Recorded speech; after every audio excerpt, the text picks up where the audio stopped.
Ka Jaintia National Council mentagasngi ka arhulai trik banai yayong arjar san kalio banbat ya san ngut kinong Bangladeshi mentagastep katba kidang thmu ban yai lentina East Jaintia Hills District.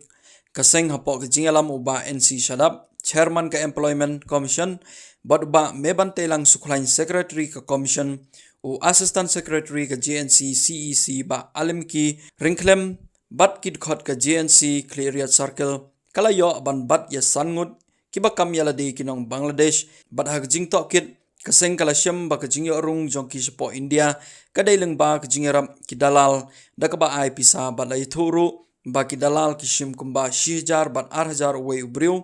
kini ki briu ba sha bat ki thuru ba ka jing thmu jong ki kalong balai belas ngi satay sathain simen umpleng East Jaintia Hills Nagaliang jong seng marsudem ka jing to kit kala lej IT no yaki syakatanat infiltration kabadon ha umtara East Jaintia Hills District ban yo ban le yakabadon kam ban la kentu juru yak infiltration bakadai ban shimkhia halor kaniga kam namar ka jing lait lan palak pot kibriu banabar ban yo rungsuk bat bo ha ka jing ma ka bakraw yakari bat nakaliang ka infiltration ru kala shimti yakam ban le dakbating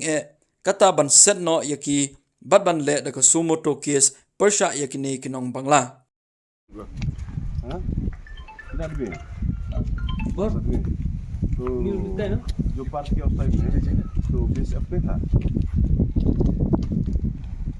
जो बांग्ला पार्क की उधर से बॉर्डर में बेस अपने था हाँ नहीं था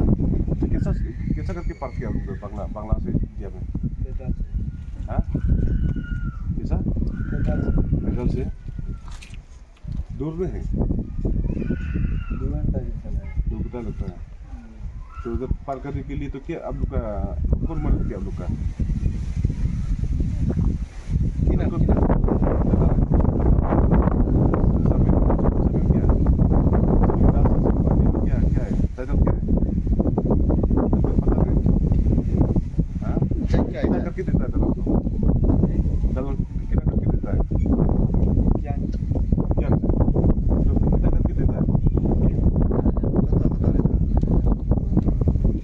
एक जो 1000 कब आया जब बांग्ला पार्क करके कब आया डीएम कब आया कल रात आया था